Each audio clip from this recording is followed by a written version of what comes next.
Muito bom dia Senhora Deputada Coordenadora, Senhoras e Senhores Deputados, Serviços de Apoio da Comissão, muito bom dia a todos. Nós é que agradecemos esta audição e o trabalho que este grupo de trabalho está a desenvolver nesta matéria e deixem-me dizer-vos que estamos a um mês de se concretizar um ano desde que o acórdão do Tribunal Constitucional foi tornado público. Desde que tomámos conhecimento deste acórdão, o CNPMA imediatamente alertou para a necessidade de uma intervenção legislativa urgente, no sentido de ultrapassar a contradição sistémica que resultou no sistema depois da publicação do acórdão, bem como também a necessidade da consagração de um regime legal, de um período transitório que permitisse a utilização dos gametas e embriões que, entretanto, haviam sido doados no regime do anonimato, e ainda uma previsão legal para que fossem protegidos os direitos daqueles que doaram no pressuposto do anonimato e dos beneficiários que se submeteram ao tratamento e cujos gametas já tinham sido utilizados e, portanto, que já não havia oportunidade de perguntar se estariam ou não disponíveis para abdicarem do anonimato. Reunimos com todos os grupos parlamentares, fomos ouvidos na Comissão Parlamentar de Saúde em audiência e efetivamente sentimos que fomos ouvidos. Fomos ouvidos porque os grupos parlamentares do Bloco de Esquerda, do PSD, do PS, do PCP e do PAN foram sensíveis à gravidade da situação e agiram efetivamente apresentando as iniciativas legislativas que hoje aqui analisamos.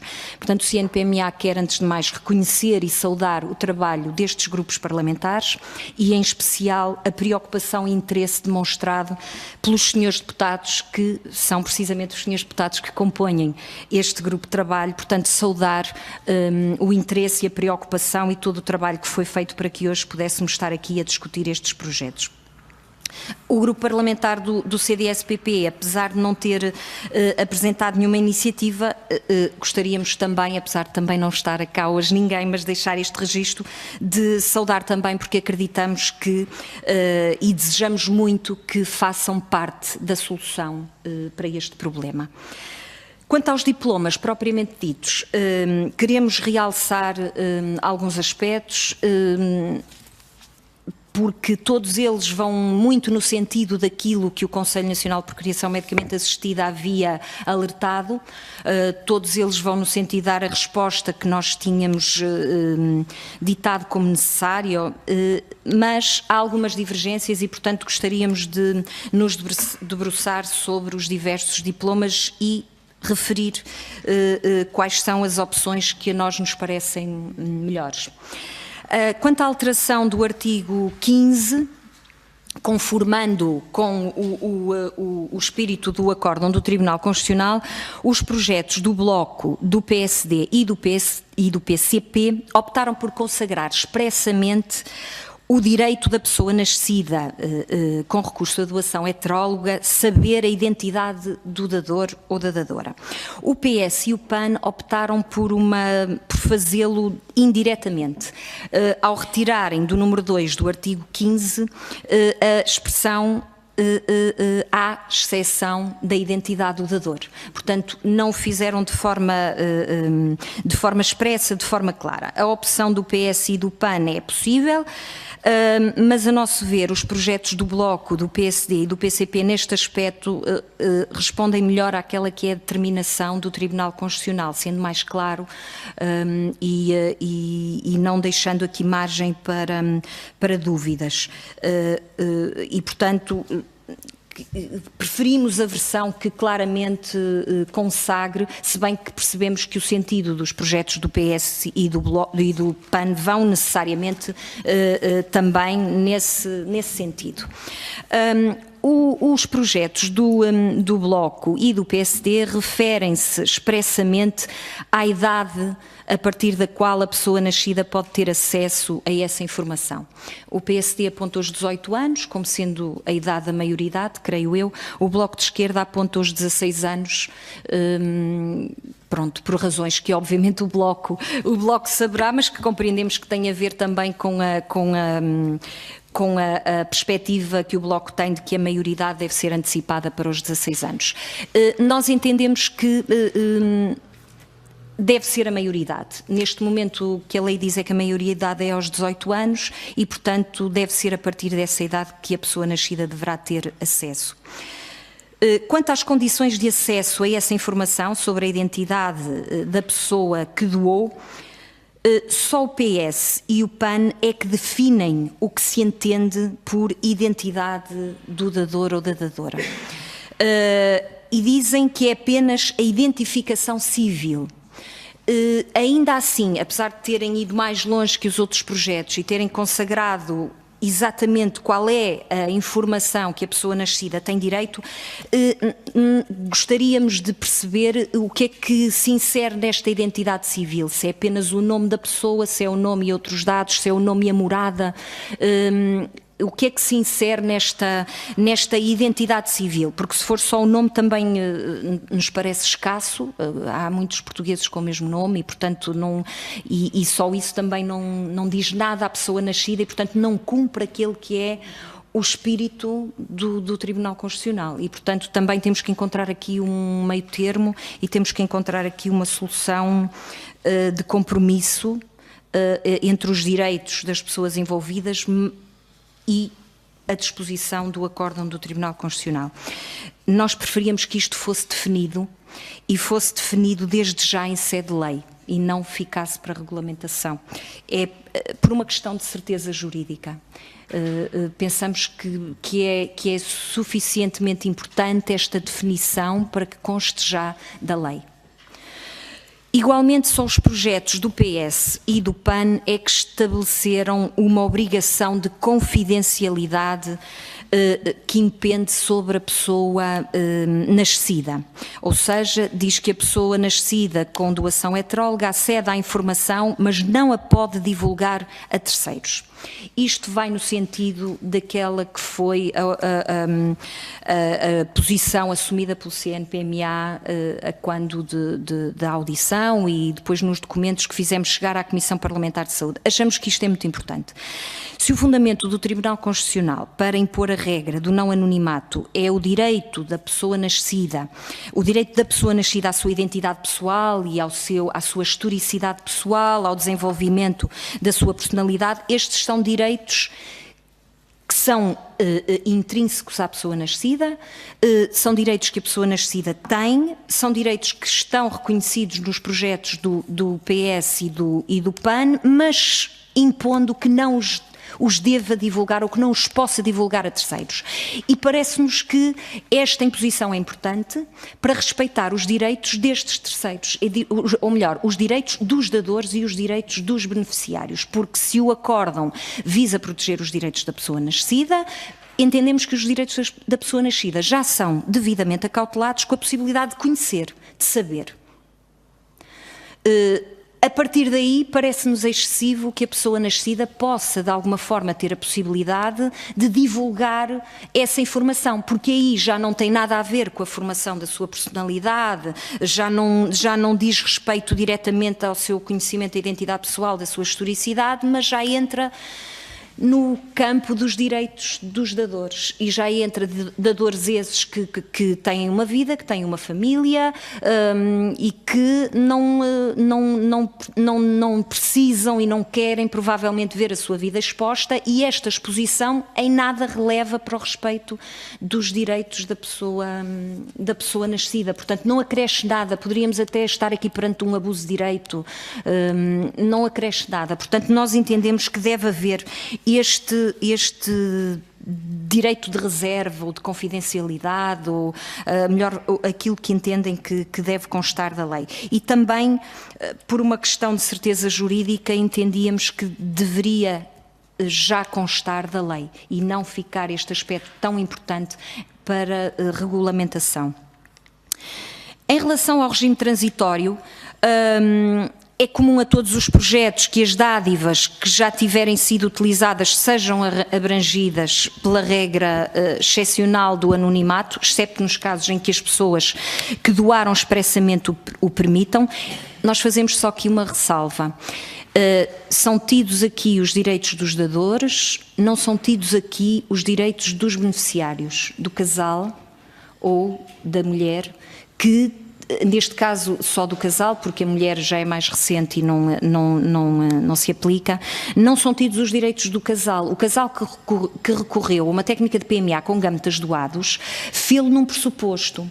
E provavelmente, se o pressuposto do não anonimato já estivesse em vigor, poderiam ter tomado uma decisão diferente. Portanto, nós sempre alertamos para isto, para a compatibilização dos direitos da pessoa nascida, dos dadores, mas os beneficiários também são uma parte importante, uma parte interessada e que não são tidos nem achados neste processo. Ou seja, se o dador entender que quer revelar, pode revelar e não há aqui nenhuma proteção dos direitos dos beneficiários, não são ouvidos, não são tidos nesta equação. Quanto ao período transitório, o PSD e o PCP falam de 7 de maio, os outros partidos falam de 24 de abril. Há aqui esta divergência. 24 de abril foi a data em que foi conhecido o acórdão. 7 de maio, segundo julgo saber, foi a data em que o acórdão foi efetivamente publicado. E há aqui esta divergência. Nós francamente preferíamos a data de 7 de maio, porquê? Porque dá aqui uma janela temporal que pode acautelar algumas situações, porque entre o conhecimento público do acórdão e o próprio comunicado que o CNPMA emitiu de orientação aos centros, decorre aqui um lapso temporal que, se nós considerarmos o 24 de abril, não está protegido. Portanto, é uma questão de dias, mas não é uma questão de sumenos importância. Pode-se revelar importante para acautelar aqui algumas situações que possam cair aqui nesta janela temporal, neste intervalo.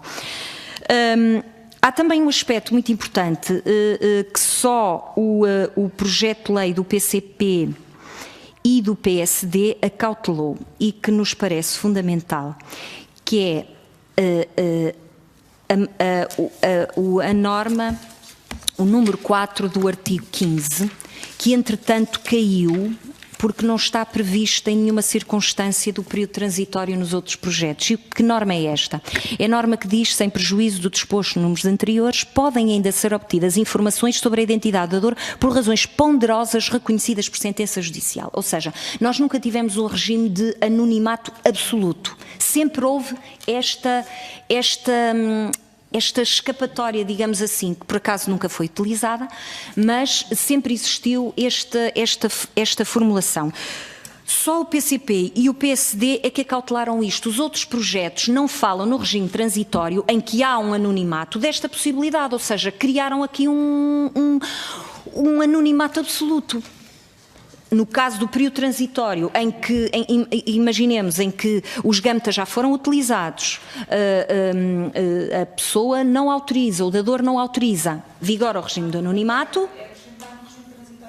Essa norma é como está, o PSD e o PCP têm isso. E, de facto, se não estamos aqui a criar no regime transitório um regime de anonimato absoluto, isso nunca foi o espírito da lei. E, portanto, provavelmente passou isto na equação, não passou ao PSD nem ao PCP, e parece-me importante que aqui conste. Nós nunca tivemos um regime de anonimato totalmente absoluto e passaríamos a ter no regime transitório, que também achamos que não deve acontecer. Os projetos do PSD, Bloco, eu não sei se entretanto já ultrapassei grandemente, mas se calhar eu peço eu estou a acabar, porque eu se calhar já respondo a muitas das dúvidas que vocês tinham para colocar. Pronto. Os projetos do PSD, Bloco, PS e PAN estabelecem um prazo, só o do PCP é que não, estabelecem um prazo para a utilização dos gametas e embriões doados sobre o anonimato. O Bloco, o PS e o PAN definiram o prazo de 5 anos, o PSD distingue os prazos entre os gametas e embriões, estabelece 5 anos para os embriões, 1 ano para os gametas. Nós entendemos que para respeitar o acórdão do Tribunal Constitucional deve haver aqui um período transitório, não devemos ficar indefinidamente, porque se isto é um período excepcional e transitório tem que ter um prazo de utilização, não pode ficar indefinidamente, senão podemos utilizar embriões e beneficiar deste período transitório daqui a 15 anos. E portanto não me parece que de facto devia haver aqui um período transitório para respeitar o espírito do acórdão. Concordamos com a versão do PSD neste sentido. Há efetivamente aqui uma diferença de dignidade entre os embriões e os gametas. Um ano entendemos que é um período absolutamente razoável para, no respeito integral do acórdão do Tribunal Constitucional, se utilizarem os gametas que estão criopreservados, os embriões, porque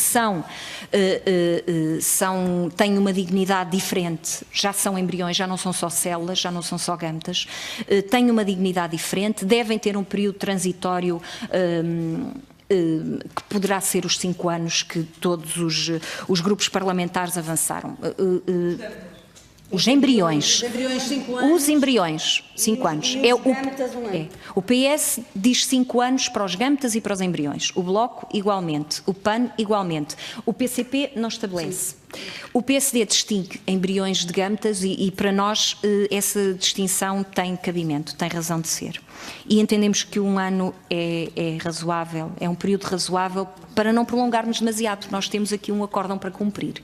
E para respeitarmos integralmente, penso que é o período razoável, é um período transitório, é o razoável. Há aqui outra questão, só o PSD determina a descongelação, fala em destruição, eu creio que descongelação, mas eu depois deixo para os meus colegas especialistas esta terminologia. A descongelação, só o PSD determina a descongelação dos gametas e dos embriões, findos este período transitório. Não são utilizados, são destruídos. Provavelmente os outros partidos deixaram isto para a regulamentação, parece-me bem.